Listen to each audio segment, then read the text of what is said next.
Welcome to Two Gents, where two seasoned gents take on the hard truths of life, success, and responsibility.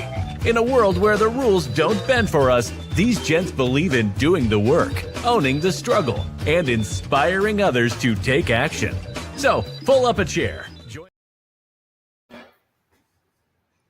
Hey, good afternoon. Welcome to Two Gents podcast. I'm your host, Ron Spikes. I'm on the air with Pat. Ron, I can't hear you. He says you can't hear me. I can't hear you. I can see mine's working on my end. I don't know why you can't hear me on his end. I'm gonna try to do something on this end. Just try to see if there's something going on. But I can hear myself talking. I can see it going out through the mic. I can do my test sound. I just can't hear him. Let me see. That's the only way I can get it out. Yeah. So I don't know what's going on again.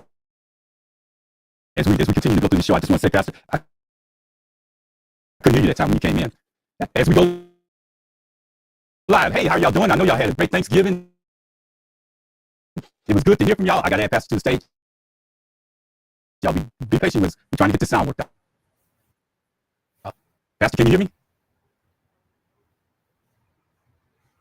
I see you shaking your head, but I got audience out there listening to me. And if anybody can hear me out there, go in the comments. Tell me just a minute. Hey, listeners are saying you sound like a robot. Can you hear me? I see you, Sean. Can you hear me? Everybody say you sound like a robot. Not clear? Can you understand? You can't understand you, Ron. Okay. Can't hear me, Sean. Can't hear me. So nobody can understand. Pastor Riggins, if you're out there, just start talking because I can't get my sound right. I can't get my audio right. So y'all gonna have to bear with me. Okay. For just a minute as I go down and I try to figure this thing out. Ron, stop talking, Ron. I take over the show. I see you talking, Pastor. Just go ahead with it. Stop talking. You sound like a robot. Can you hear We're so glad Pastor Riggins, Sean. Tonight. Okay, go, Pastor Riggins. You're good. No, you stop talking, Ron. Go. Yes, you stop talking. And we're so glad to have you on Two Gents in the Mic tonight. Once we have Ron is trying to get the sound right on his side, even though he's producing the show. Waiting on BG Bearing Glass to get here. This is Pastor A.F. Riggins. And what we're talking about tonight is the Democrats need to make sure we're just not trying to coast to a victory, even though all of the signs are pointing to that we have the momentum and the upper hand on the Republicans due to all of the things that's been going on with Donald Trump, with what happened in the elections that happened a couple of weeks ago, also with Epstein's files, and also looking at Pete Hegseth. And so with all that in mind, I can't hear you, Ron. We can't hear you, brother. You may have to, I don't know if you need to leave the show and come back if it will hurt us if you did, or stop us from having a show if you left and came back. But something in your sound system is not working right tonight. What I want to cover tonight while Ron is getting it together is that Pete Hegseth, under the direction of Donald Trump, they're waging illegal war, I call it war crimes, in the Caribbean, ocean, in the Gulf of Mexico and other places out there, saying that they are trying to fight the drug cartels. Innocent fishermen are being killed. At least 84 people have been killed so far. A lot of these people are just fishermen out there. It's all about them trying to have a narrative that the drug lords are taking over and they need to try to destroy all these legal immigrants and drug lords. And meanwhile, Donald Trump pardoned one of the biggest drug lords that had a sentence. Because to him, it's all about money. To him, it's all about switching bait. And if you notice lately, his health is not well. Today, he was sitting in the cabinet meeting and fell asleep in front of everybody. Meanwhile, he stayed up all night and did 150 tweets, like just going crazy. Where are we at right now is what everybody's saying. Where are we headed to? Well, let's talk about another deal that's going on. Another issue we're having is that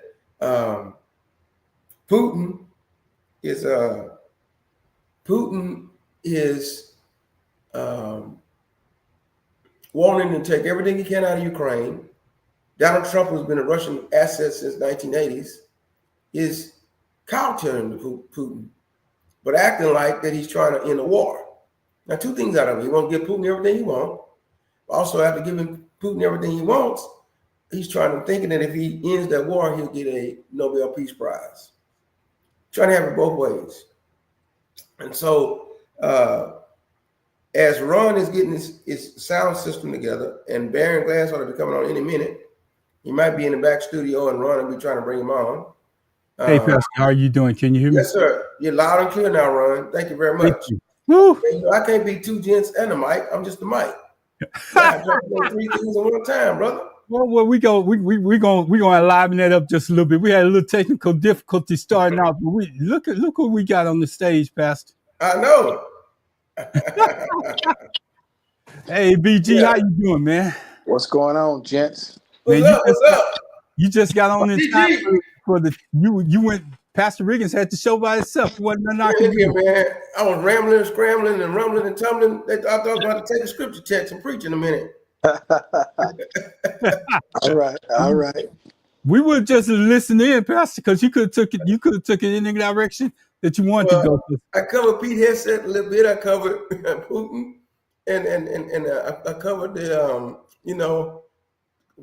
Trump tweeting all night and sleeping all day. but the main thing I know we need to focus on that all this stuff is happening. We still got to make sure that the momentum of the Democrats stay strong.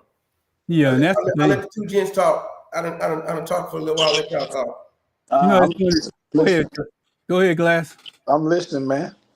Oh, you can't be listening. You part of the two gents. You got a mic. You can part of the show. Come on now. I'm listening, man. I've been running out. But anyway, I just want to tell y'all we really appreciate that. It is a lot going on. It sounds like they're trying to steal the message away. But we need to stay focused on affordable health care. We need to stay focused there.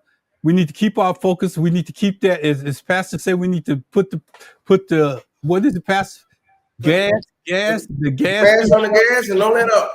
Yeah, because we need to stay on that because there's too many distractions out there. They was talking about these two guys that got shot on the ship tonight. They got shot after they had attacked the ship, and they trying to make a big issue of that. They're doing everything that they can to distract from what's really important to the American people. And if that is important though. Important to the fact that they're waging an illegal war. We need to come on every side we can to hem Trump in. If you have PS out there, he's never a military man. How you running the whole military and they out there like gangsters? I understand what you're saying.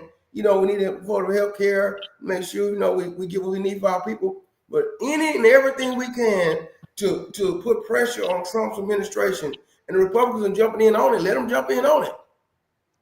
Yeah, I agree with you. We can walk with you, Bubba Gum. Do more than one thing at one time. I agree with you, Pastor. But here's the thing: you got a big army out there, and I want to put focus on that because you got a big army out there, and they putting the focus out. They putting the focus on that, but in real time, when you're in battle, when you're in war, most countries besides the U.S. don't take no prisoners. They don't want to take care of them. They don't want to put the money that it takes to take care of them. So when you really fighting a war and your enemy's on the other side, it's here's what I'm saying. Okay. An African American admiral said no, he wasn't doing it, and he resigned.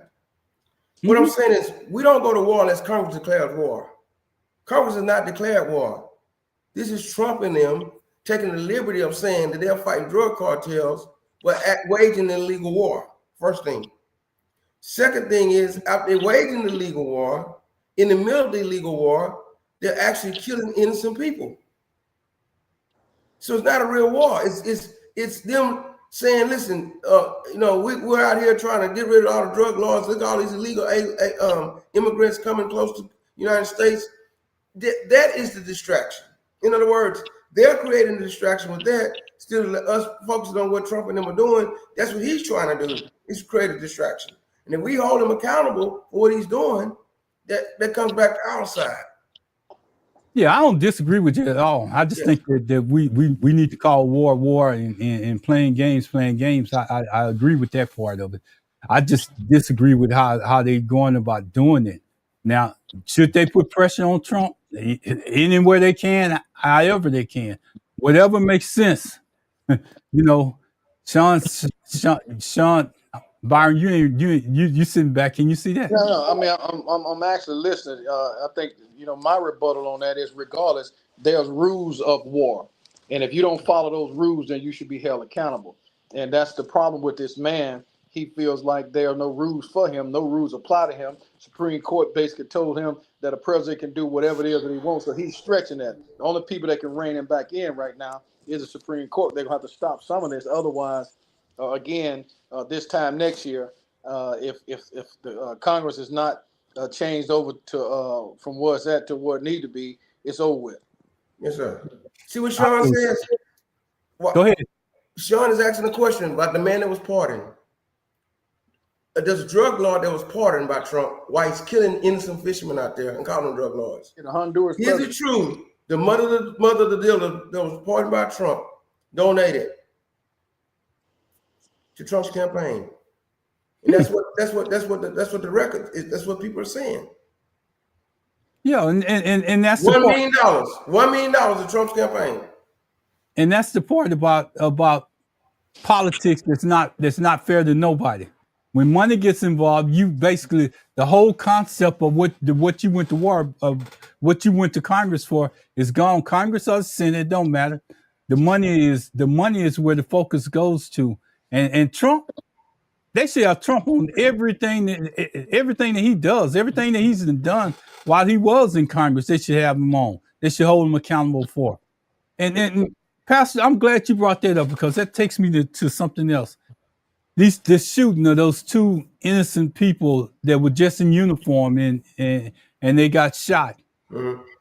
You know, that person that shot him was come to find out he was a CIA operative during that war crisis that they was going through. He was a CIA agent during that time, and he traveled from across the country and came all the way over there and shot those two people. And the thing that gets me is that he had 5 kids back where he came from. But here's the problem. Now I'm gonna draw this scenario, and Sean, maybe you can identify with this. We have a lot of people that's out there that participated during war. They did a lot of unscrupulous things during war, and they supported the American soldiers going here, going there, and doing those things that's in the dark. And then eventually, America gives them amnesty and brings them to the United States because they did such a good job when they was fighting against their own people that they bring them to the States. Well, here's the problem. You bring those people to the States after they did all that damage. They went out there and just tore apart their whole countryside. And they did all that damage out there. I add Byron back to the stage when we get through. They did all that damage, but then you bring them back, and then you don't offer them a job. You don't offer them a position. You don't take care of them when they get here. They basically become just an average citizen. So that's just a time bomb. Mary, I see you out there. That's just a time bomb just waiting to tick off, because it's going to happen eventually.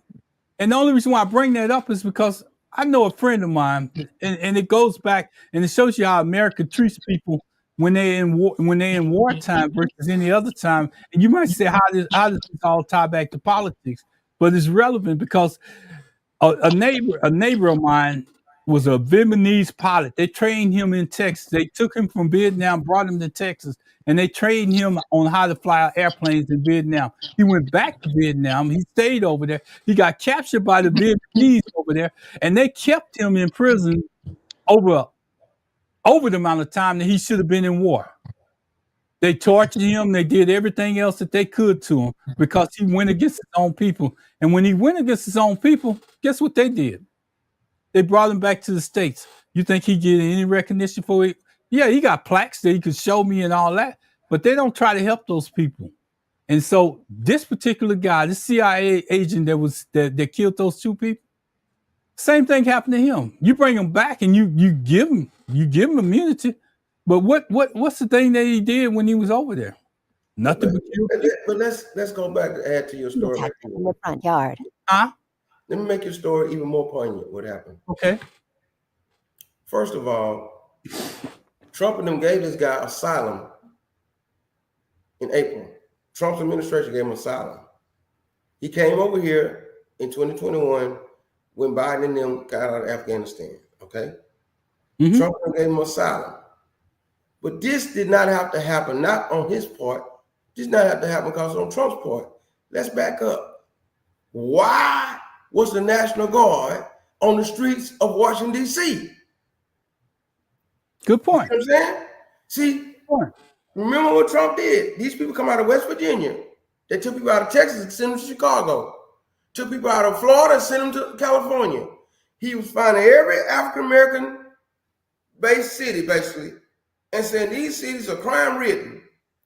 I'm sending the National Guard out here to keep these streets clean. And so here are these people, National Guard, standing around not doing anything while it's being fought in the courts. He's being sued in the courts. And so there are those people standing out there, not even supposed to be. They're supposed to be at home with their people. To stand on the streets of Washington, D.C. because Trump put them out there to make it look like Washington, D.C. is crime-ridden and we need the National Guard out there. The guy who comes out of Afghanistan in 2021, when the war is over with, lives in Seattle, Washington, gets asylum for Trump's administration in April. He's troubled, like you said, for all the stuff he's done. Comes out there and come down to Washington, D.C. and kill those two people. And then, well, kill one and the other one is just moving his fingers and stuff and toes right now. The problem of it is they shouldn't even been on the streets of Washington, D.C. from the beginning. Because Trump shouldn't even have them out there. That was not a flood. That was not a hurricane. That was not a natural disaster. That's what you use the National Guard for. Or you send them to war in another country. He have them on the streets of our city, like our cities are like we're at war, and that's why the people got killed. Yeah. You know, really, they shouldn't have been out there. He shouldn't have deployed the National Guard in any city, but he's making the case that he's doing something good, that basically just changing the narrative. And you're right. It initially started with Trump, and we're going to have to stick with that point, Pastor. We're going to have to stick with that point. I don't want us to, this is something that I really don't want us to do. I don't want us to get so, and I did it. I was accused of doing it because I changed the narrative from where you went to. But I think that one of the things that we can't assume victory, just assume victory because everything seems to be going okay now. We're a long way out from the midterm election. So we need to stay tuned up. We need to put the pedal to the gas, and whatever issues that we can get, I hope that we can keep them going long enough that we don't have that short-term memory going for the election cycle, because it is a ways out from where we at right now. Yes, sir. Yes, sir. So hey, what say you? Go ahead, Pastor. What say you, BJ? Well, Riggins, I'm sitting here thinking, man, you know, I don't mince words. I used to watch Stephen Colbert after he took over David Letterman. Watch him every night. You know why I stopped watching him? Why? Because every time I look at him every night, he was talking about Trump. You got to realize that at some point, you know, talking about him turns off, you know, people who may, you know, want to be involved. This is just something to think about.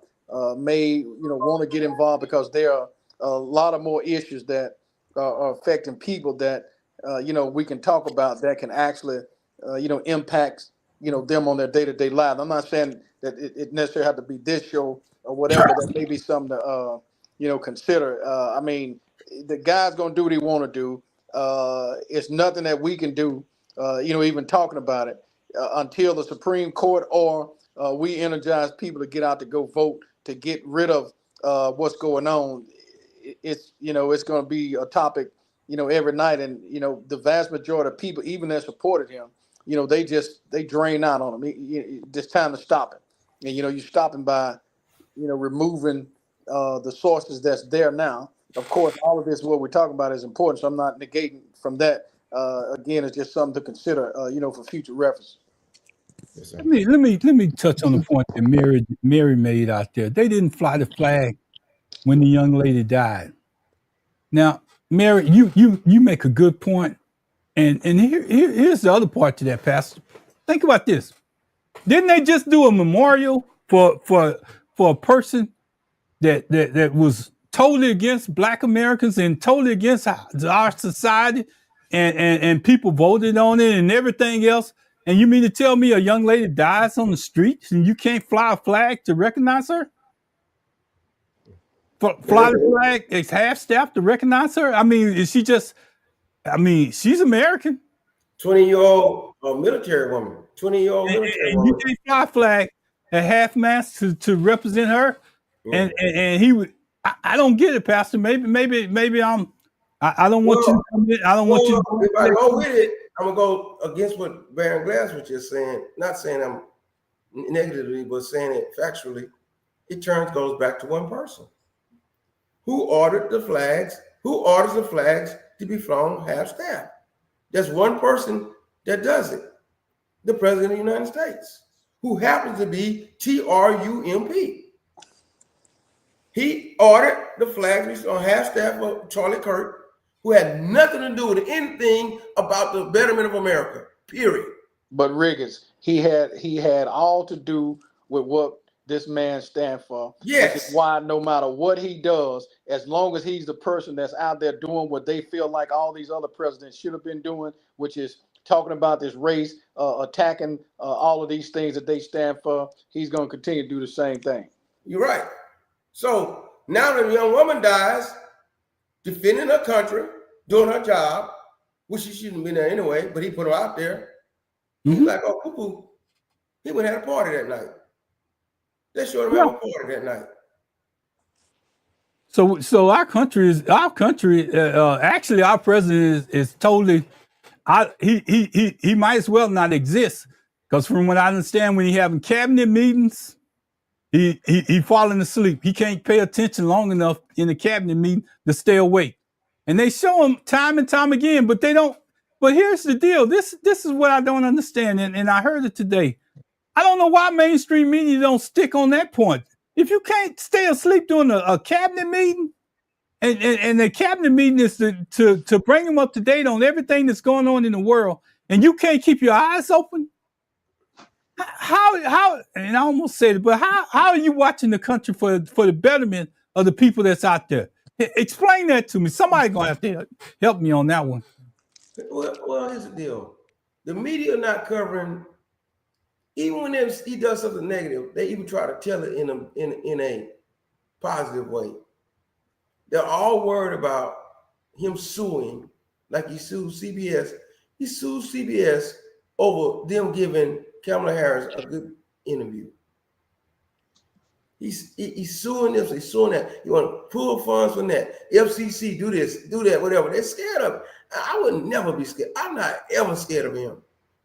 I'm not ever scared of him. Now, what I was tentatively concerned about when my employer was scared of him, my employer was scared of him and said that we couldn't talk about the Charlie Kirk thing. That's my livelihood. My employer was scared of him, but I wasn't. If you tell me straight up and down, if I could talk to him face to face like to any man, tell him about himself, never have to use any profanity and make him feel like who he really is. But the problem of it is, people scared of him based on the position that he holds behind that seal of the President of the United States, and he's going to put the FBI on you and the CIA. You see, they're trying to bring new charges against James Comey. The judge threw that out. They try to come with new charges. So he's going around like a dictator, and like Baron Glass says, if we, the people of the United States, it's now time for every able-bodied citizen that can vote to come to aid of their country. If we can't change this thing in November 2026, we have a modern day or we have a 21st century Hitler on our hands. And even after that changes, Pastor, we need to have people that's in place. We can't have the same people that's out there spreading the same stuff that they did before, going on name recognition, taking money from the funds of everybody else. If you ain't out there to help our people, vote them out. Get them out of there. If you can't see results from them, the other thing is, I'm glad you brought that up, Pastor, because I got to, this is just going to irk me till I get it out. So you're going to take a man over a soldier that signed her name to fight for her country. You're going to take a man over a soldier that signed her name to fight for our country, and you're going to give him more respect than you are that soldier. Even though we're in peacetime, you're giving him more respect than that soldier.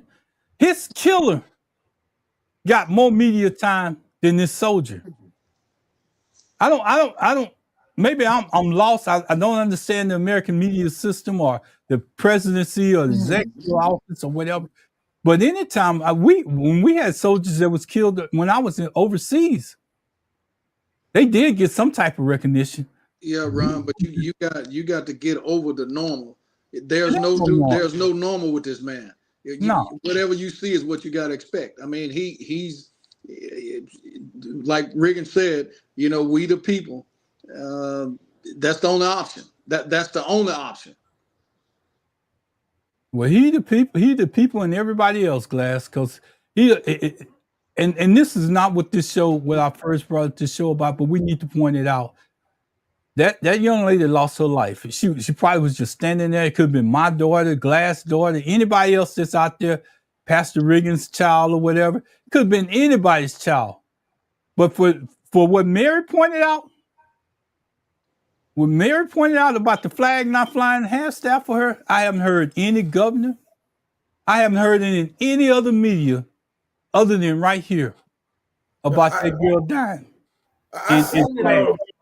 I seen it on the Democratic, the Democratic pages on Facebook.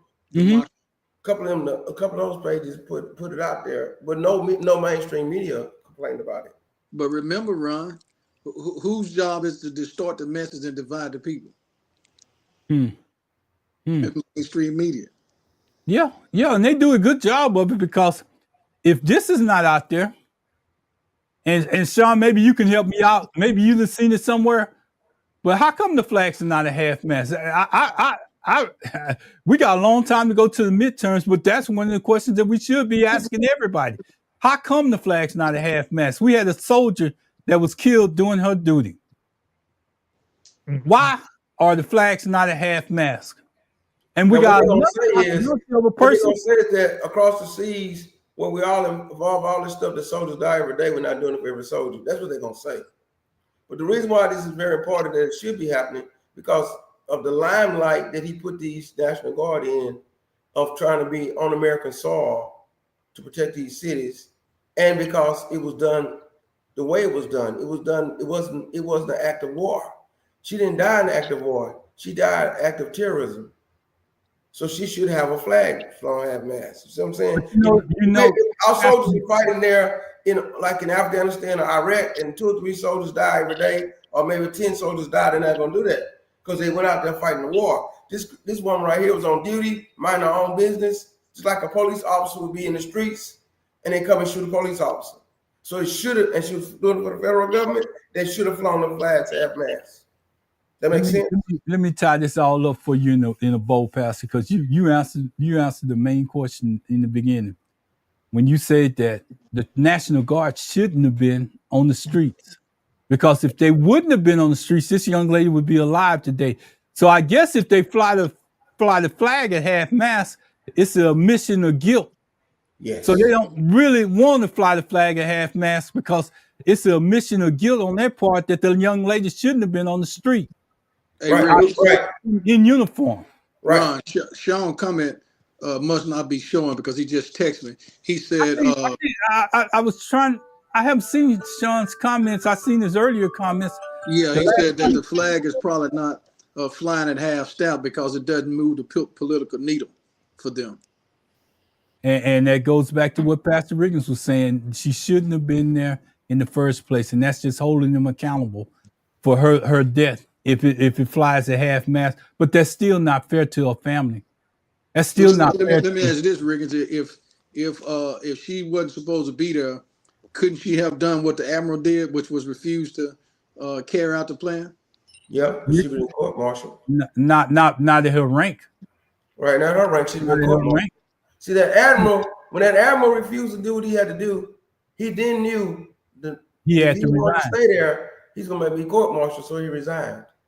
Right, but even at the hands of court martial, if it's proven to be illegal, I mean that's a choice, an option, right? That's right. But I mean, I'm just asking. I'm not. But Ron, I agree with everything you're saying, but at 20 years old, that's what they got them out there for. They're very impressionable. They're trying to, they're trying to start their life. They're in the military, hope they get the GI Bill. They didn't want to go to college. And now I'm in the National Guard. She might have even been like a school teacher, or might have been something back at home where she worked at maybe in healthcare, because she's in the National Guard. They pull your unit out. You go out there and they say, go stand on the streets of Washington, D.C. And she says, okay, I got to do this, and make me do it. But somebody like you and I who are radical, probably why we're not in the military. oh, I was. Okay, so Pastor, let me pose this question: If you or Ron was in the military now and they activated the National Guard, what would you do? It ain't nothing I can do, but it ain't nothing you can do but go with whatever they say your orders are. If That's- I don't you can't believe, refuse orders? I don't see. That's why I'm not in it. Because if I'm in it and I don't believe it, I'm not doing it. Well, then you wouldn't last in the military. That's what I'm talking about. Yeah, because I'm not in they it. give you orders. So Now, Ron, what you're saying is that anybody that's in the military, if they disagree with illegal orders, they're supposed to follow that? if they disagree, they got a right to disagree with it. But if they disagree with it, I guarantee you, their chain of command is going to put them in jail, going to take them out of commission, and then they're going to resolve it another way. But I'm just telling you, it's totally different than being a civilian. Because when you're in the military, you have a chain of command that you follow. Now, your chain of command, if your captain tells you to do something, if he tells you to go kill another soldier, He froze. you don't have to do that. You can refute that. But if it's something within your chain of command, like he tell you to go down there and get those diesel cans and pour diesel on trash all day, and you refuse to do it, yeah, you can get in trouble behind that. But Ron, that brings us to what you're talking about. The victory, don't assume victory. What's this guy? Mark Kelly, right? Mm-hmm. He pushing the gas on it. He putting the gas on it. Mark Kelly, who fought in Iraq, right? Mm-hmm. Mark Kelly, who is an astronaut. Mark Kelly is one of the 6 people who said to the military, do not follow illegal orders. Trump them said, oh, we're going to court-martial you. We're going to make you come back and court-martial you. He made a whole press conference yesterday and said, come get me. Because while I was doing this, you were doing that. While you was claiming about 9/11 was fake, I was out there fighting. I mean, While you was doing such and such, I was counting the bodies of my people came out the astronaut. You know what? He telling Trump, you fake, I'm real. And I'm telling these people, do not follow legal orders. You know what I'm saying? So at some point, that's how you stop I can't say the word right now. When that I know what it means. What terrorist? My tongue tied. AUTHORIAN. Dictatorship. Authoritarian. Right? You're right. That's how you stop it. Okay. You stop it by saying, listen, Trump, you can say all day long that we're gonna make these people do, but you stand up to it. So he has the platform to do it. That's where it starts at, when people saying, listen, we're not gonna follow legal orders. Hey, Ron, I think Sean has got a comment. If you don't mind, put the number, because Sean was in the Marine. And I mean, because what I'm getting is, so what I'm hearing is that just because you're in one of these branches, if they tell you to do something illegal, you just supposed to do it illegal because of this, that. I ain't buying that. I'm just gonna tell you, you never been there, but I'm gonna tell you, it's a whole different story when you're on the other side of that coin because that's how your paycheck come in. But I will say this: Pastor Riggins brought up a good point about this young female, and I don't want that to go. I don't want that to go without notice. This is a person that volunteered, National Guard, that was out there that basically said, I need to do something because where I'm at, Motion detected in the front yard. where I'm not surviving with what's going on. I'm not able to take care of my family. But I volunteered to do this in order to help myself have additional funds coming in. And most of the time, when you're in the National Guard, that's what you're doing. You volunteer when the opportunity comes up to make additional money. You can do it because it'll still come up. Byron, I got it on a time clock, so I'm gonna put it back up. But most of the time, when they do that, they volunteer in their time to do that extra duty so they can get a full paycheck. When they go those 2 weeks, that 2 day or whatever, 3 day a month, they're not getting a full paycheck for that whole month. They get it when they do this, when they do that time, like you're saying. But even when they join the National Guard, I guess my question is are they volunteering to uphold the Constitution? Are they volunteering to uphold illegal orders knowingly? Let me just say the Constitution, when the Constitution comes into play, it's after somebody gave you an order to go do something. Ron, let me say something, Ron. I wish a military person would call in. Anybody in the military that served in the military, please call in. Yes, Let me say something, Ron. What Barron is saying is this. We've had very little incidents of commanding officers that we know of and military leadership that has told us to commit crimes or illegal orders over the years. This is the first president of the United States that we know of that's pressuring the military to do illegal stuff. Now, we might have had people at war and in the fog of war, in the middle of war, in a battle where a general told somebody to do something that we found out later was not right or was illegal. And guess what? You see the movies about that in which they court-martial people. But notice where they came, based on what you just say, based on what you just got through saying. Notice where that came from. You say generals. You're right. In charge. Right. You say privates and PFCs or anything like that at the bottom. But now we have a whole different story when you But Ron, let me finish. But now we have not a general in the action of an actual battle, but we have a sitting president of the executive of the United States who's over the military, the commander-in-chief. Mm-hmm. Commander-in-chief. And his I can't see you, Byron. Secretary of Defense, our Secretary of War, who's setting the whole illegal precept from the beginning. That's Ron, what Mark Kelly and them are talking about.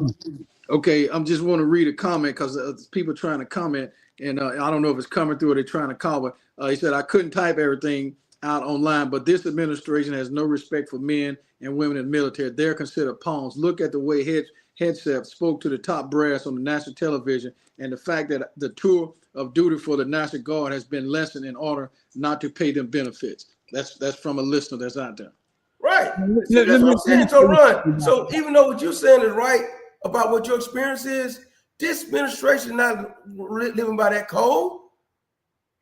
The whole thing is, the whole concept is we just use the military. Here's the deal, Pastor, and I'm gonna break this down because you and Byron never served in the military.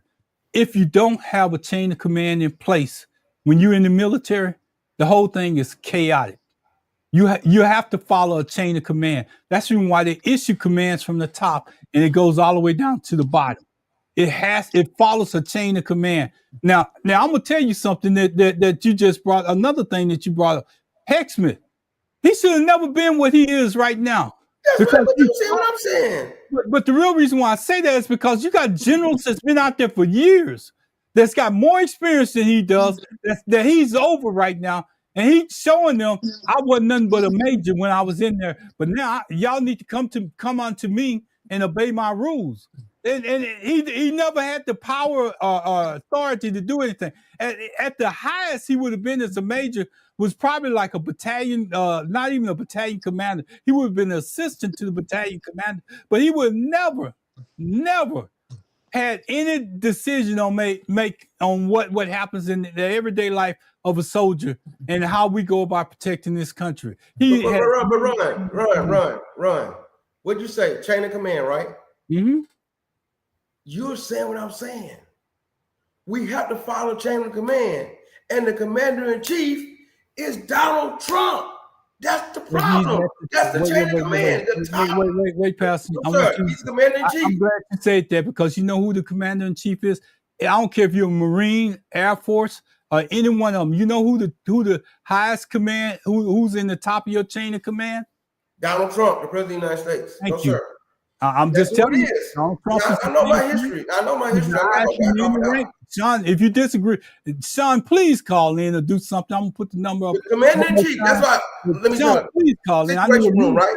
Situation room, right? So Ricky. Osama bin Laden walking on the roof. Someone bin Laden walking on the roof. Walking on the roof. Barack Obama never served in the military, but he's commander in chief. He said, "Go get him."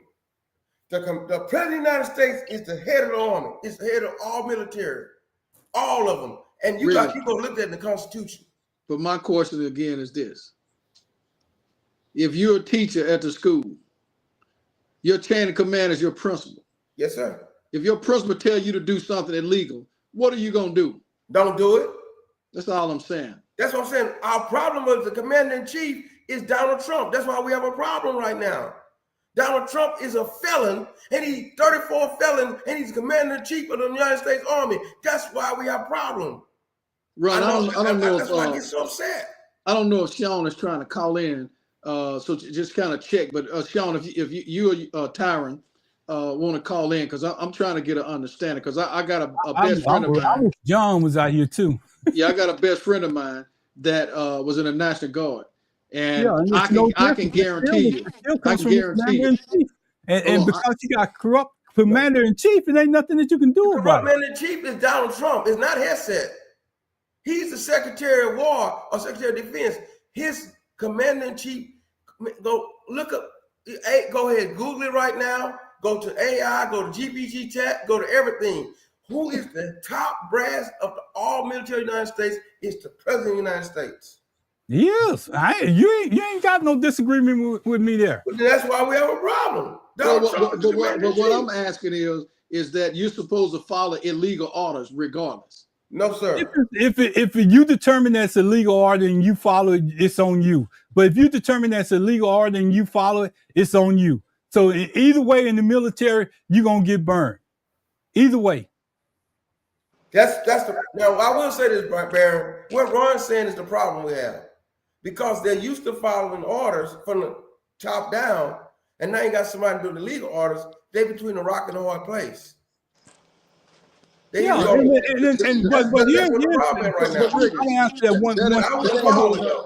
that's not resign. But Rick, that's exactly the admiral. He didn't follow the orders. Right. Well, he has the option to resign. As an enlisted member, you don't have the option to resign. Either you get kicked out or you follow the order. So getting kicked out is worse than following the legal order? It's up to you. You make the choice. But if that's your livelihood, what you gonna do? But know what I would do, though, Ron? If I was enlisted, break this down a little bit. I'll let them disarm and discharge me, and then I'll sue. I'll sue till I win. Because at some point, we got somebody calling in. Just a minute. Y'all go ahead. I hope that's hello. Sean, can you hear me? Sean, if you can hear me, I'm pushing. Sean, are you there? Sean, I'm trying to get him. I know I got him. We had him before one day. Yeah, he's still on. He should be on right now. Something ain't right there. We got to get that worked out. Hey, Sean, can you hear me? I got him on speaker. Tyron, yes, Tyron, talk to us. Go ahead and talk. I got you on speakerphone. You good? Okay, Ron, can you hear me? Yeah, we got you. Can y'all hear? Yeah. Okay, yeah, okay. I think I have my volume turned up too loud on the podcast. But yeah, 3rd Battalion, 4th Marine, 6th Marine Division. Now to answer your question, yeah, there is some pressure not to follow a lawful order or any order. But I have to agree with Barron. Anything unlawful? No. As a matter of fact, I didn't see my CO or anybody else that I served under giving me an unlawful order. And the problem I see right now with this administration is that they're not even referring to the top brass. You know, you just don't make that decision on your own. You have a body of generals that you're speaking, you know, that you take advice from, and from that, that's when you make your decision. But you don't solely make it on your own opinion or what you think. It's an illegal order. Right. Exactly, and that's what I see this administration doing. Like you said, XF has no experience. Nobody in this administration has any experience to go out and make that decision upon their own to go bomb this group of people or to deploy the National Guard over here or wherever. It's just nonsense. All this is I mean, and trust me, and Trump didn't think of this crap overnight. He's an idiot. He does not have the capability to think that far outside the box. He has somebody else. He's a puppet. Somebody else is pulling his strings.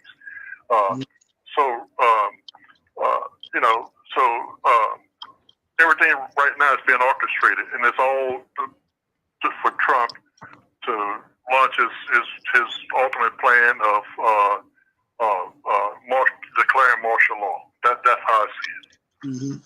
Thank you, Tom. Before I'm kind of under the weather, but I wanted to call in because it seemed like a little heated subject that I needed to speak about. Yeah, we appreciate you calling in. I'm glad it's another military man out there, but I like what you say, because a lot of times when the decisions are made, it's made by more than one general, and it seems like the civilians go to the military and ask for advice, but in this case, it's like this. Donald Trump ain't going to nobody asking for advice. He basically telling the military what to do, and when he does that, it doesn't look like it could seem like it's illegal order. But when it comes down to chain of command, it's not an illegal order coming from the chain of command. You just have to make a decision at the bottom. What either you're gonna follow it or you're not. And It and is illegal order because it comes from Trump I don't illegally. mean to cut you off, but you got to keep in mind now, Trump, I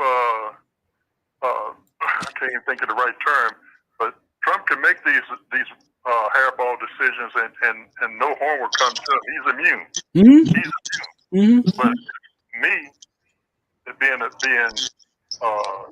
a lesser grade or a follower, I'm not immune for my actions. I can't say, I'm just following a lawful order. Mm-hmm. I was just following orders and expect this walk away clean. I'm still held accountable. So, Right. I mean, you're pretty much damn if you do, damn if you don't. So if I decide not to do it, I could be court-martialed.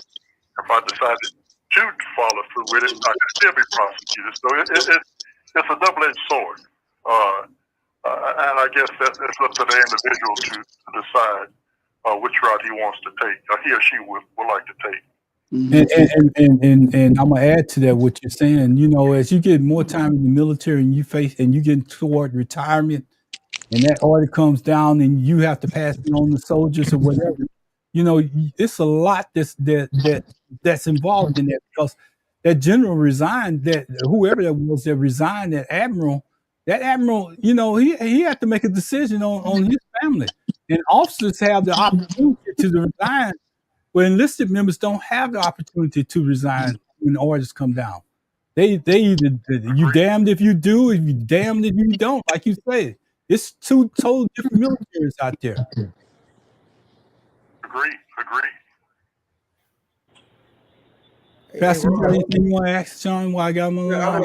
I'm gonna make a statement. I like what he was saying. Here's the problem.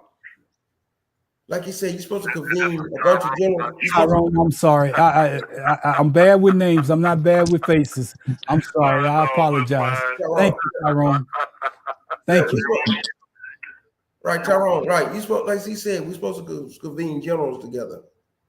Trump don't want to convene generals. He's trying to do it like he's like a mob boss. He called Hegseth in and say, "Go do this." Now go get the troops to do it.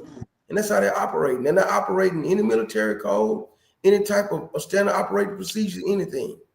And then let me tell you the second part of that. When they put the pressure on Hegseth, you know what Hegseth is saying? I didn't even watch the second strike on the boat. I went and did something else. That's that commander that did that. They're already passing the buck down to the next man. See what I'm saying? He knows what he did was wrong. Right. And that just goes to speak about what we're talking about. That stuff rolls downhill. And Donald Trump, he gonna let it roll to Hegseth. Hegseth gonna let it roll to the next person. But Hegseth should have never been in the position that he's in because he don't have the experience. Tyrone, I don't know if anybody can go out there and Google this, but after we got off our show, go see what the qualifications was for Hegsmith, whatever his name is, position was before Tyrone got off the telephone. But go see what the qualifications are. You had to go to you had to go to the general school, you had to go through all those other schools to get to be a general. Hegsmith ain't went to none of them. But here's what happened though, Ron. This is when politics come in. The Republicans held the Senate. They confirmed him. Yeah. They gave Trump what he wanted. They confirmed him. It's almost like in other words, let me tell you something what would happen. If you, what's your highest rank? I was E4 when I was in the military. All right. And if you was a friend of Trump and Trump wanted you to be the head of the guy, they're gonna confirm you. Just like the guy, FBI guy. I don't have no Patel, what's his name? Patel, Cash Patel, and nothing. He ain't done nothing to be FBI. But Trump wanted him. He's loyal. He's in the back pocket. Republicans gave him what he wanted. But Pastor, even I know what you're saying. Qualifications. Trump don't give him no qualifications. That's why he turned around and saying, listen, he said now nurses, physician assistants, teachers, all this stuff, none of them are professionals no more. Why? Because he's trying to demean everybody not to be worth anything because he don't have anything. That's the whole concept. He said, whoever's loyal to him is what matters, not whoever's qualified. I'm gonna say this, and I'm gonna tell you, Mary said it best. Pray for our military. Pray for our military. Every time y'all go down on y'all knees, pray for our military because there's people out there that's in a regime that they should never be in. They should never been in this position. We should have went out and voted. As Byron said, we should have went out and voted in numbers. That's the reason why this midterm is so important right this moment. What we're talking about, we wouldn't even have this discussion if people would have went out and voted. It's these kind of things. We got an opportunity that's coming up right now, that's coming up at the midterms. It may seem like it's a long way away, but we need to be focused on that right now. This is one of the reasons why we should be focused on the midterm elections. Am I right, Pastor? I might not know what I'm talking about. No, sir, you're right. Everything we're going through right now is all a precursor. Like Tyrone said, he want to have martial law. If Trump wins, if the Republicans keep the House and the Senate, next thing you're going to know, between November and December, by Christmas next year, he going to declare martial law, and he's going to try to hold the country up under his rule as long as he can without a 2028 election. If he loses, like Steve Bannon say, if he loses and they get rolled in 2028, a lot of them going to jail. I'm going to use two words that Byron Glass used. It's over. It ain't no coming back. It ain't no apologize. It ain't no, I didn't like the person in the office. I didn't like what they stood for. I didn't like what they did. They said something about Sally Sue 10 years ago, and I didn't like that. I don't care if she convicted everybody in the state. If they went to jail, they went to jail. They did something wrong. I don't care about all that. If you don't get your Pastor, I'm sorry, but if you don't get your out the vote, You don't get your donkey out the vote. Don't get your donkey out the vote. That's what you're trying to say. you better get out and vote and vote. You should be holding your forms. We should be holding our forms right in front of our face right now. I'm ready to vote. I'm ready to vote. I'm ready to vote. When is the vote? When is the vote? Because if you don't, and if you listen, and I'm gonna say this too, if you listen to other media and they don't say get out and vote, you listening to the wrong media. You listening to the wrong source. Because all that other stuff that we're talking about don't amount to a hill of beans if we don't get out and vote. Mm-hmm. If you're not planning on voting and you're not hearing that in your media channels, I don't care. You can go listen to all the rest of that stuff that's on the news. You can go listen to Urban View all day. But if the words that coming out of their mouth is not, we're getting prepared for midterm elections. Where are you voting? Have you found out who you voting for? It's elections going on right now. You need to get involved in the elections that's going on right now in your area. It's some elections going on.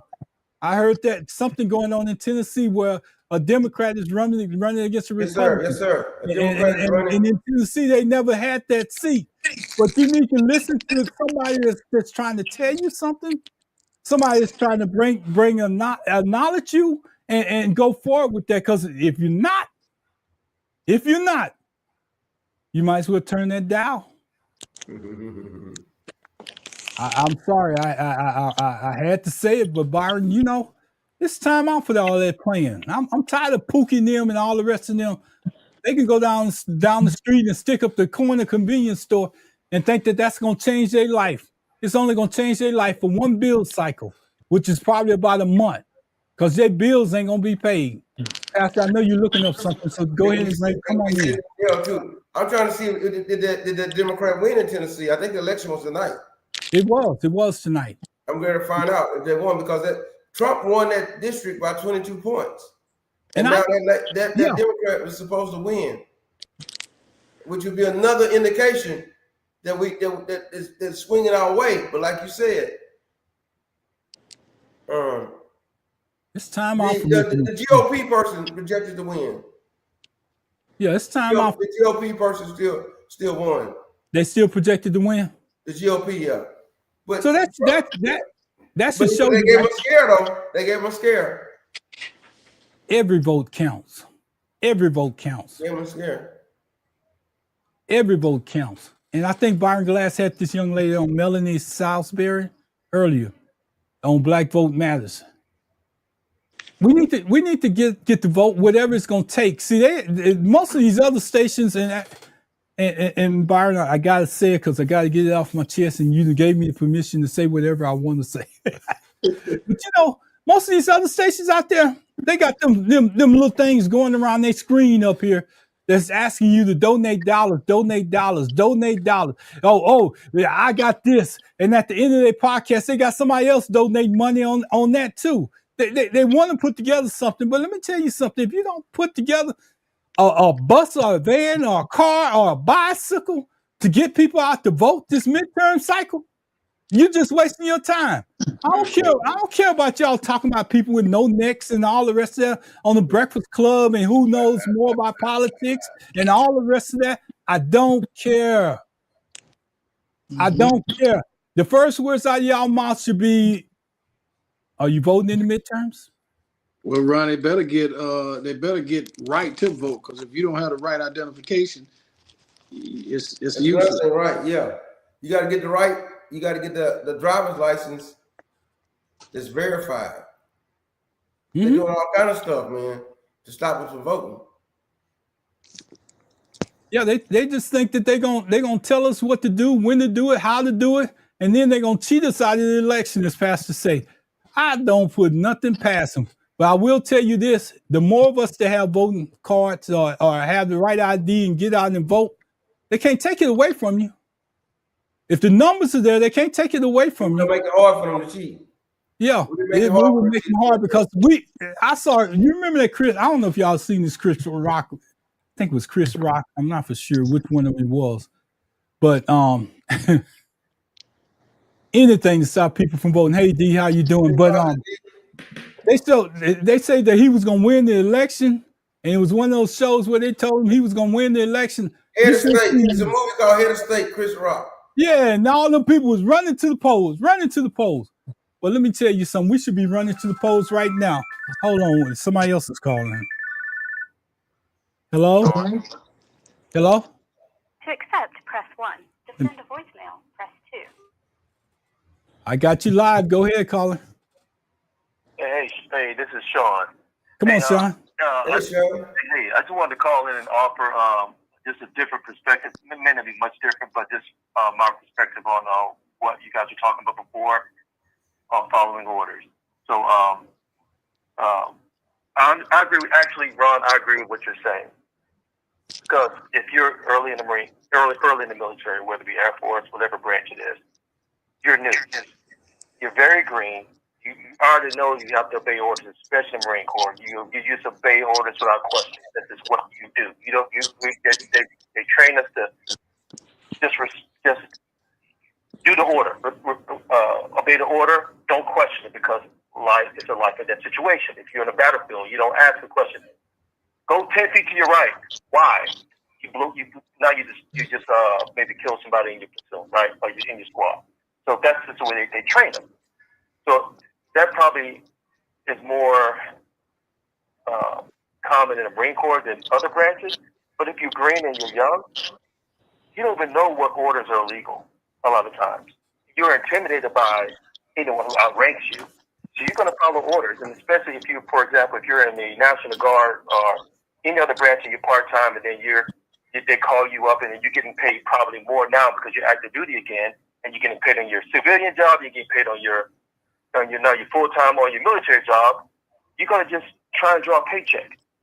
I'm sure that's not for everyone, but I'm sure that's probably true for most, right? And now you get all these benefits that you didn't have before, and you're not full-time this or that, but you're getting paid on both sides. So I understand where you're coming from, Ron. And when you're young and you're green, you don't even know the question to ask to know if you're breaking a rule or if it's a legal order, because you're going to trust that your corporal, sergeant, staff sergeant, whoever, if it came down the chain of command to you, that it must be okay. Because that's the way they train us to think. I'm not saying it's right, but that's the way they train us to think. And so we may make bad choices, and to your point, Ron, have to deal with that after the fact. When we go to court, in court-martial because we did something wrong. And then they determine who's at fault. Is it the person who's your chain of command, or is it your fault, right? That's when they decide to make those decisions. But in the heat of the moment, most times we follow orders. Most times we do, especially if you're green, which is most of them, and you're probably under sergeant or corporal in rank. I just want to offer that opinion. Perspective, I should say. No, I fully understand. That's why I was trying to explain to our listeners that, when you're at the bottom, stuff they pour into like a bucket. They pour it in and fill it up. We're at the bottom. Only thing we can do is just stand there. And as you say, go 10 foot to the left or 10 foot to the right. You're going to follow that order. They indoctrinate you from day one when you come in the military in basic training. Most people drop out from basic training because they can't follow orders. They can't listen to followers. Yeah, they can't listen. They want thinkers, they want followers. Yeah. You need to be a follower before you can be a thinker. Yeah. That's absolutely true. Yeah, I just want to give that different perspective because I understand what Tyrone was saying, and I agree with that as well, especially when you get higher up in the ranks. And there are probably different types of people in the military. There are some who just follow, and those are the good soldiers, the good Marines. And then there are those who think and question, which should probably be officers. So then there's those as well. And I agree with that too. So I think there are probably two different types of people in the military. And we got to just think that the first people on the ground are probably not the thinkers, they're probably just the doers, right? Mm-hmm. And the people who set the rules are the people who are way up top. We don't know what they're talking about. And we assume when we hear the order that it's valid. And it probably isn't. But we assume it is. Because we were trained to think. If it came from this guy, trust it and just do it, especially the Marine Corps. Anyway, I just wanted to say that.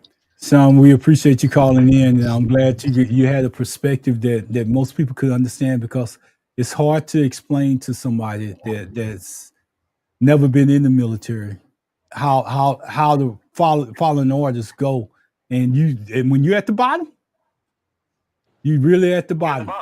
You're at the bottom. You're at the bottom, yeah. So Ron, I got a course for you and Sean. Dan, if the military is this bad, which is what I'm hearing, why would you recommend any kid to go there? Sean left off the telephone. But here's what he's saying. Why would you recommend people to go there? Now, let me say something, Baron. I would recommend people go there for the discipline and the order in their life, but that was under normal times. Now that we're in abnormal times, the problem of it is the system is right. You follow orders. The problem of it is who's at the top is wrong. But Riggins, is the system right when somebody's sitting here saying that they are taught to think, they are taught to be indoctrinated? What's the difference between that and a cult? It's really no difference, Byron, because when you come out of basic training, by the time you come out of basic training, you are actually in the mind of a cult. You can go to any unit if you make it through basic training, and you'll basically survive because you know the rules, follow orders. Okay. But when they get back out, you're right. But here's what it does in Pastor Reed. If you came from an environment that didn't have no structure, and you came from an environment that didn't give you a paycheck, if you was coming from an environment that you didn't have a meal to look forward to, we used to call it 3 hots in a cot. They give you 3 hot meals in a cot every single day, and you're gonna eat them. And so if you're coming from an environment where you're not getting that, I would advise anybody to go in the military. But again, here's my question. The jailhouse offered 3 meals and a bed. Okay, what I'm saying is the 3 meals does not overrule the indoctrination to make you be a part of something that you have no control over what it is that you do. Well, let me just back. Riggins, it's obvious, and I'm glad that I didn't now know what I know. It's obvious that you and I wasn't military born, because I'm not following no order from nobody to tell me that I rightfully know that's wrong. I'm not doing it. Right. Well, now what I was going to do is this. Remember Gulf War came in 1990 for 30 days? Mm-hmm. And they thought they was about to have the draft. I was graduating from college right then. I said, if I got to go, I'm going to take control of what I'm going to do. They're not going to draft me. I'm going to join the Air Force as a second lieutenant because I got a degree. I was going to minimize what kind of control they have over me. So my point of it is, if the system has to try to control you, if you're intelligent enough and strong-minded enough, you ought to be able to navigate it. Ron, you navigate it. Pastor, I'm you going to tell you it. Because you're strong-minded enough to navigate it. I'm going to tell you like this, Pastor. Some people come out there, they got PTSD. So I know some people right now, they mentally messed up. A lot of other stuff goes to the military. Mm-hmm. But if you're strong-minded enough, you know how to navigate it. Ron, they don't want to take care of them. And then, Pastor, you brought up another point. You say, if I went in the military, this is the way I would do it. And you know what the military would have told you? There's the door. Don't care if you're a second lieutenant. Don't care if they drafted you. They don't care. No, I'm saying that before they drafted me, I was going to join. Before they drafted me, I was going to join the branch I wanted to join. And with a college degree, I can go to officer school immediately for second lieutenant. That's great. You know how many second lieutenants? Let me share this with you. You know, when you're in ROTC and you're in college, and when you complete your college, you have to give them so much military time. Yeah. Do you know how many officers, lieutenants, they bust them down to E4s, and when they bust them down to E4s, they can't be promoted. They can't get a higher rank. They can't do anything. They're gonna ride the rest of their time out as in the military as an E4 because they didn't follow orders. But they owed the Army that time because the Army paid for their schooling. So they just in the unit, and you don't know that they done got busted down as an officer from an officer. No, Ron, I'm saying that in those times were normal times. Now in abnormal times, that's the point. See, Donald Trump has created something that we're not used to. He has. You And can't I'm think not of no disagreeing other with, president that would give illegal orders. I'm not disagreeing with you, Pastor. What I'm Right, that's what I'm saying, saying. these are So in different real times time, in of 1990, the in rules of being in the 1990, military. I joined in as second We can lieutenant. sing together, but we can't talk together. Yeah, I got you. It's nothing that George H.W. Bush at that time would have told me that would have been illegal, I believe. There's nothing that Bill Clinton, if I'd have stayed in there, would have told me that's illegal. That was normal times. Reagan's run. Can I read the qualification that Tyron sent as the Secretary of Defense is a civilian position intended to be independent of active duty leadership. A secretary is required to have been retired from service for at least 7 years, originally 10, unless a waiver is approved by Congress. Mm-hmm. Right. So, Ron, you could have been one if Trump wanted you. You don't have to be a certain rank. All you had to do is serve so many years. Well, he basically did. He basically did name Ron as a Secretary of Defense when he appointed Hicksmith. He don't know what he's doing. Yeah. He don't know what he's doing. I don't know why people give this man so much credit. He don't know what he's doing. Because you stand up there and make speeches in front of people don't mean that you know what you're doing. You can talk a good game all the time.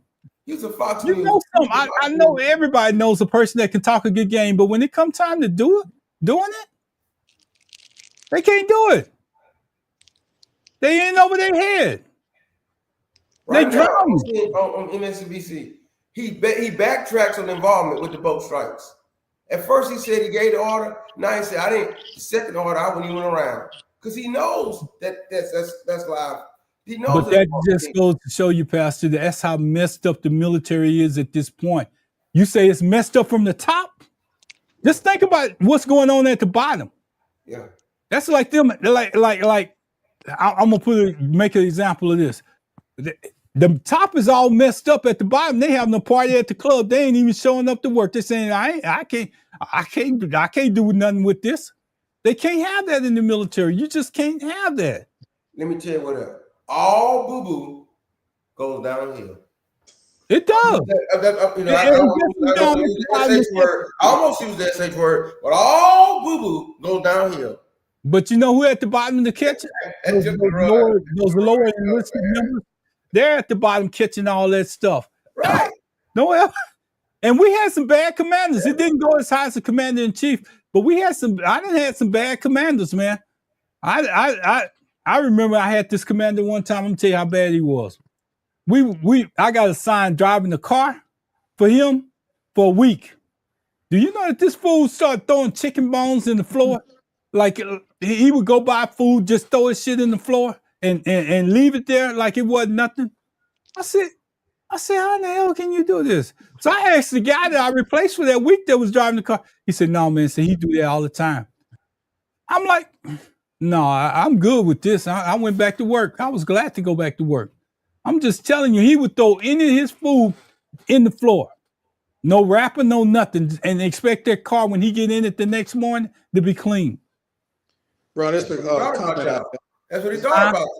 It's a comment out there. It's a comment out there. Trump and Haig are to blame. No passing the buck. Absolutely, Mary. Absolutely. That's the people we got to blame, Pastor. We can sit here and talk all day. But if Hicksmith was on that telephone call with that commander, telephone call, radio signal, satellite radio, satellite telephone, whatever signal that they use, smoke signals or whatever. If he was on the telephone with that commander, it's Hicksmith's fault because Hicksmith had the right to call the president of the United States. And if he didn't speak, that's it. But no, they saying he lying now. Said after the first strike, I left and went and did something else. He know he lying. At first he was saying, I did it. They were wrong. They were drug lords. Because he thought nobody gonna catch it. When he started coming, he said, no, I didn't do it. I got a comment that says Marine Corps is a cult for sure. It is. I'm gonna be honest with you. I got my. Oh, here goes somebody else calling in. Let's get him in. Sean. Hey, come on in. We got To you. accept, press 1. Let me do my one. John. Hey, you guys still on air? Yeah, we're here. Hey, great. So I think my connection came a little slow, but Baron had a couple questions after I hung up, and I'll call back in to answer those questions. Come on, Byron. And the first, okay, so the first question I heard was then, he said, based on that, then why would anybody join the military? It's like a cult or something like that. I would say, and I agree with you, it absolutely is. When you leave Marine Corps, you you absolutely think that way. You absolutely, and that's probably what makes us dangerous, right? That is what makes the Marine Corps what they are. You are absolutely believing you're bulletproof, because I thought I was as well. When I got out of boot camp, there was coming, I forget which war it was in 99, 91, 92, what battle, whatever war it was. But I thought that I'm the guy that they need out there to help end this war, because I'm an expert shot. I was graduate school leader. I was what they needed, right? That's just the mindset you come up with the Marine Corps. And that's the mindset you need in the military, in my mind. Mm-hmm. At that case, that is why that's why I love the Marine Corps in general. And the second one was, I think I had two questions. What was it? What was the benefits behind it? And I agree with you again, Ron. When I got out of high school, I didn't know what I wanted to do. In the absence of knowing what you want to do, under any other administration, I would absolutely recommend something like, I'm going to say Marine Corps, of course. Obviously, I'm going to say Marine Corps, because that's my branch. But why? Because it's going to give you training. What do you want to do? It's going to give you free education. And there's one thing, and then it's going to give you discipline, which is something I didn't have, not the kind of discipline I have right now, until after I left the Marine Corps. It gives you a strong work ethic. But one of the biggest things, the benefits, I'm still reaping benefits from the Marine Corps now that I'm out. Still reaping them right now. GI Bill, the VA eligibility certificate to buy your home. I can buy any house I want to as long as I can afford it, no money down. And I've been out since '97. So there are a lot of benefits to the military. Absolutely. Not under this administration, maybe. But there are a lot of benefits to it. So I thought I'd call in and try and answer the two questions I heard. Is there a third question I missed? But so the benefit of coming out being mentally deranged and crazy. Well, I can't hear you if you're there. No, I'm good. Byron's saying something. You might want to listen to your computer and answer his question, Okay, then get back on the phone. So the benefit of being, Ron, you may have to read this. So Riggins, the benefit of going in, coming out mentally deranged, PTSD, crazy as hell, that supersedes. Hold on, Sean. Riggins, read it out for me, man. Yeah,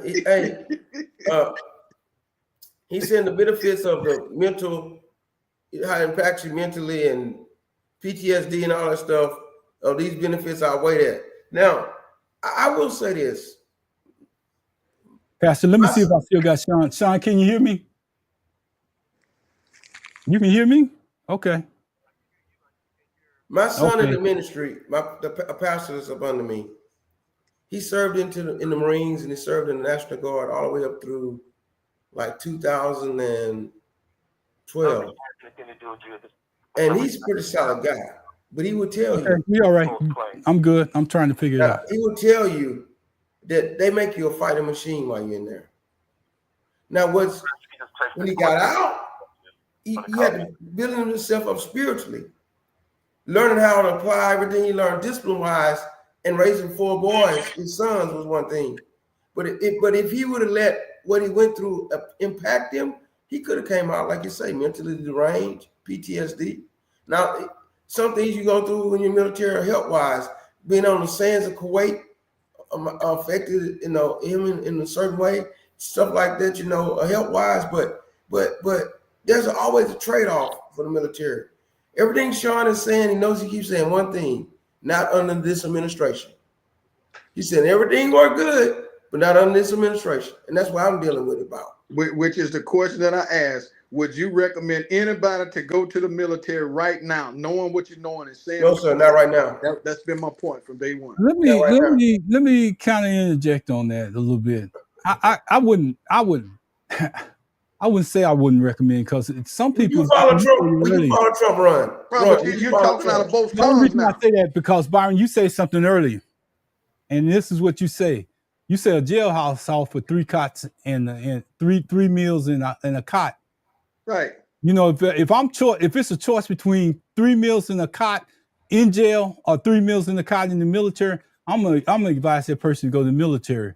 And here, you know, I've been talking about this, but my dad was in the military. His dad was in the military. My daughter was in the military. My granddaughter's in the National Guard right now. So I got generations of people that's in the military right now.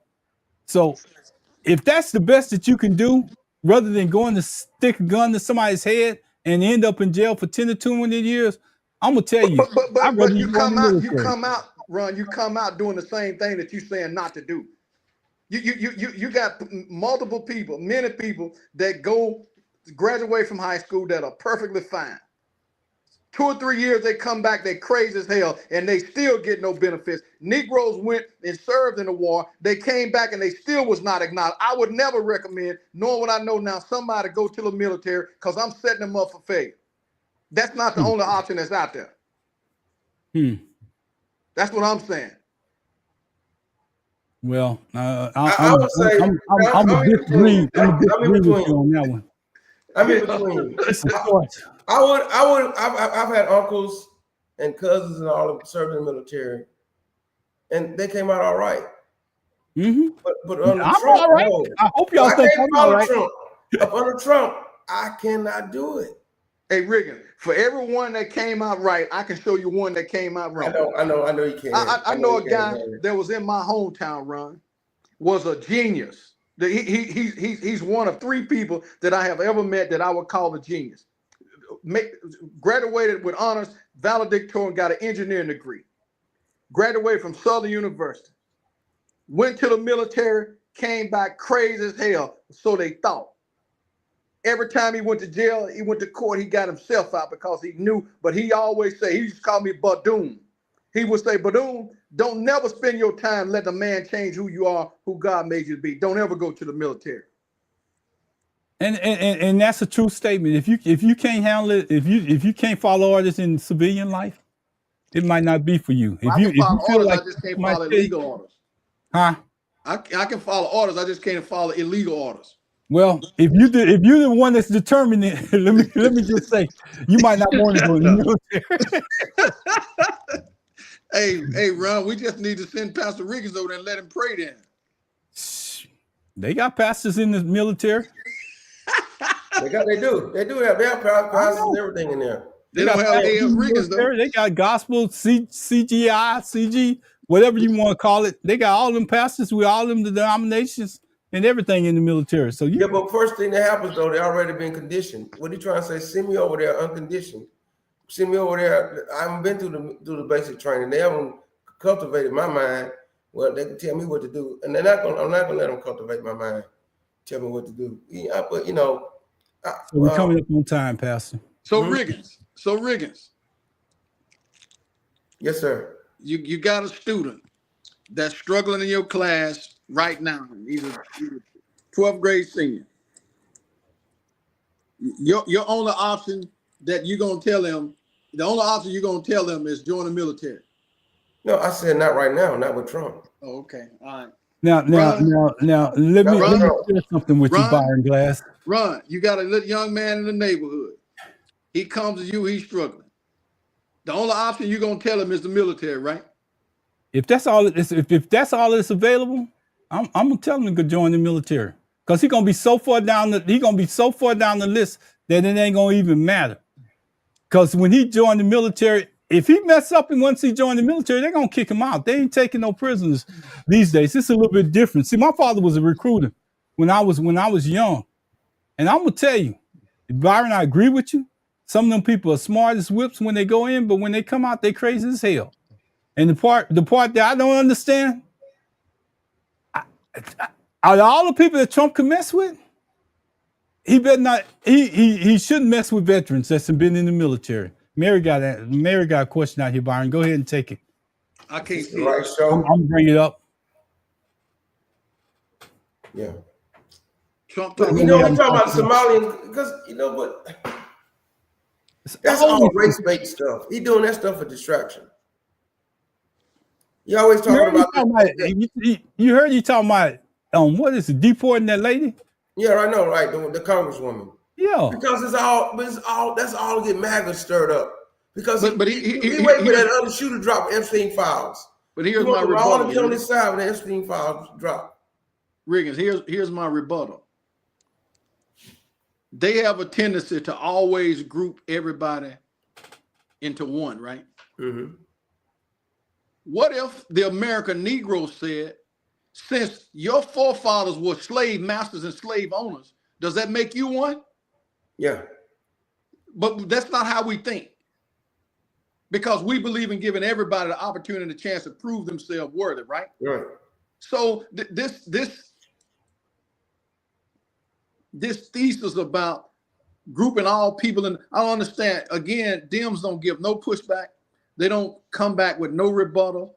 Ron, again, my issue, 2026 of November, this time next year, if we don't put the pedal to the metal, the foot to the gas, and don't let up, it's over with. Let me say something else. Don't fool yourself about Nigeria and Venezuela. It's not about Christians dying in Nigeria. It's not about drug laws in Venezuela. Here's what it's about. They're two of the greatest oil deposits in the world. Let me say it again. It's not about Muslims killing Christians in Nigeria. It's not about drug laws in Venezuela. It's about OIL in both of those countries.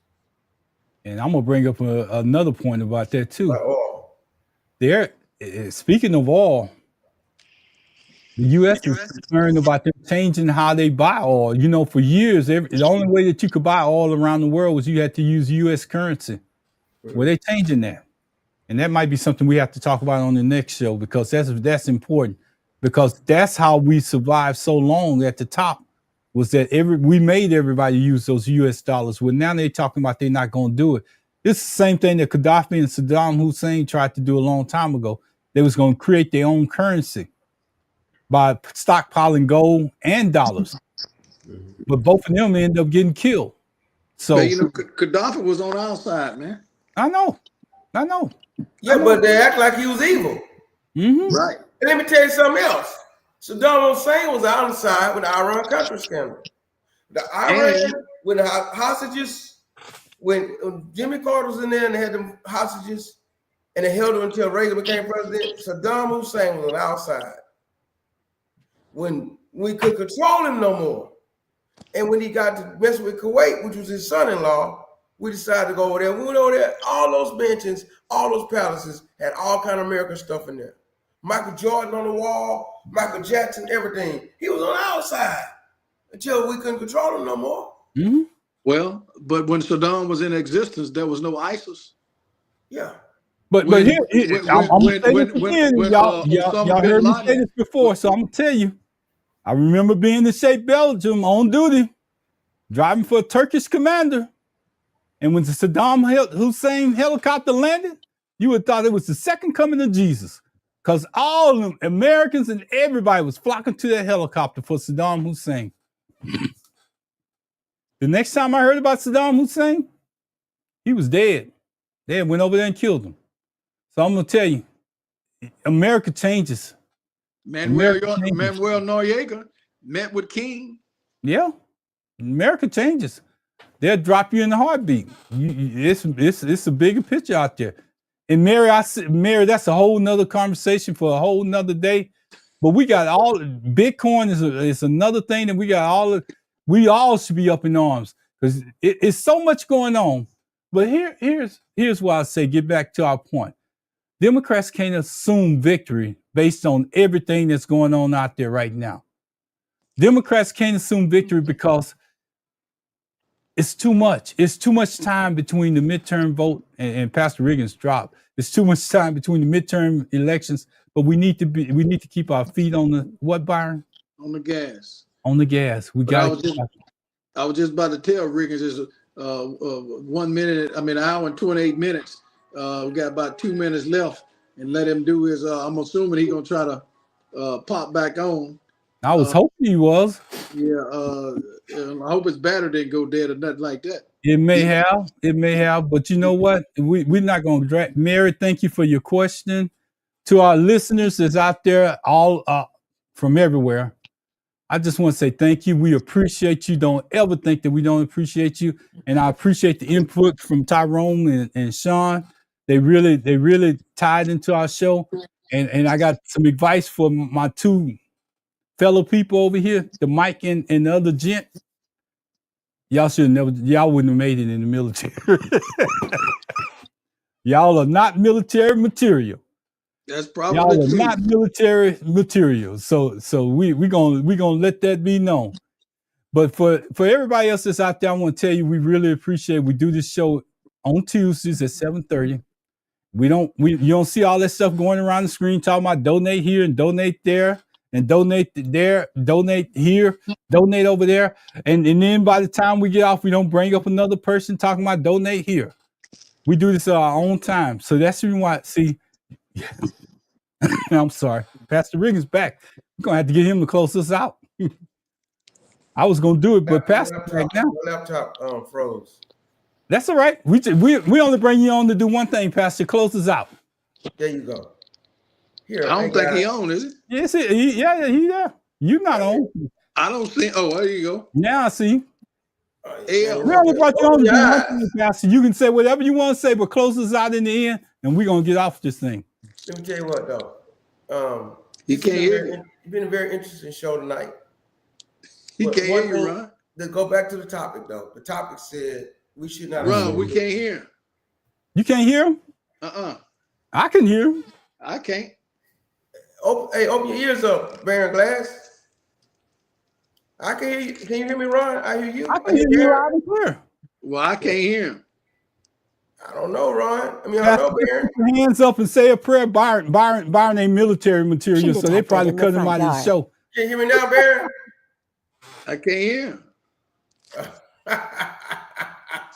I can hear you every word you say, Pastor. I just can't hear. I can't hear. I can hear Glass too. I hear Glass too. Yeah, I can hear Glass. I can't hear Riggins. Only thing you say is I can't hear Riggins. I can't hear Riggins. I can't hear Riggins. You keep saying I can't hear Riggins. Mary say I hear him. Well, proceed. So, Pastor, put your hands together. Let Byron know that you're praying, and we're gonna get out of here. Byron didn't even give us nooses. He just left. He might be trying to read. He might be trying to come back in and see why he can't hear me. You need come on, Pastor. We all need prayer. Hey, look here. Let me tell you what. So, listen to this point. We can't assume victory. We have to stay with our hand to the plow. There's a scripture that says, "No man put his hand to the plow and look back." Can you hear me now, Baron Glass? Yes, sir. All right, it was on your side, brother. Look here. There's a scripture that says, "No man puts his hand to the plow and look back." If you put your hand to the plow and turn around and look back, you're not fit for the kingdom, which means that we can't start this thing about we're going to take control in 2026 and we let off the gas or we assume victory. All of these various complex and diverse issues that we talked about tonight all are woven into a very dangerous America that we're in right now. But God is still in control. Always. God is still in control. And so we thank him for the opportunity that we have the liberty to voice our opinions, our concerns. We also have the ability to discuss and to promote and elevate and motivate. Let me say it again. Promote, elevate, and motivate other people to get involved and to vote, because it really matters. We thank God for this platform. We leave this platform but not his presence. In the name of Jesus, in the yard. amen. Amen. Was that your prayer, Pastor? Because you didn't, evidently you didn't start it, and I didn't hear you started, but if that was your prayer, I'm good with it. No, well, I started statement and statement turned into a prayer. But if you want me to say, Father, I thank you for the opportunity us to be able to promote, elevate, and motivate others. We thank you for this platform we have. I thank you for my brothers, Baron Glass and Ron Spikes, two gents. I thank you for giving me the mic and giving all of us the opportunity to share. We leave this platform without your presence. In the name of Jesus, we pray. Amen. Baron Glass, you crazy. That's our mic. That's our mic, and that's Baron Glass out there. Come on, Baron, say what you're gonna say, so we can get out of here. He doing the peace sign. Deuces, man. Hey, man, it's been a long day for me. I've been running since 7:30 this morning. When I say Okay, around let me the get world. off the air, Byron. Hold up just a minute. Let me get off the air. I want to say thank God for everybody that's out there. Baron Glass and Pastor Riggins have an everyday job that they do. Pastor Riggins will be on tomorrow for his Bible study.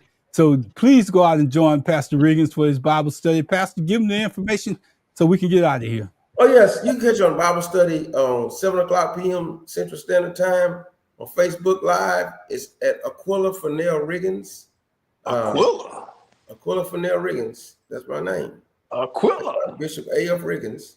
And Hey, we're gonna go with, let me tell y'all. He said that, Barry. Yeah, Baron said that. Baron the one who Barry said been doing that stuff walking since. around the Christmas tree Barry been talking doing about that Aquila. since 1989. He crazy. He been doing my name since 1989. Hey, you know, hey, look here. You know, when a kid get real tired and they don't want to sleep, they start acting a fool. That's what he's doing right now. Yeah, that's right. 7 I'm years tired. old. We're gonna get out of here. Let me get you back on track and get But us anyway, out of here. yeah, so you can come and watch the Bible study, and we're studying the book of Ecclesiastes right now. What y'all studying? The book of what, Pastor? Ecclesiastes. Okay, all right. Y'all go out and join Pastor Riggins tomorrow night. He'll be on, and I guarantee you'll learn something because he knows the Bible front, back, forward, up, down, sideways, and every which way you can come up. You say something about the Bible, he gonna tie a verse to whatever you say. So that's Pastor Riggins. Now that Byron Glass over there, he ain't military material. Byron Glass, you something else, boy. He gonna be out of here. Out.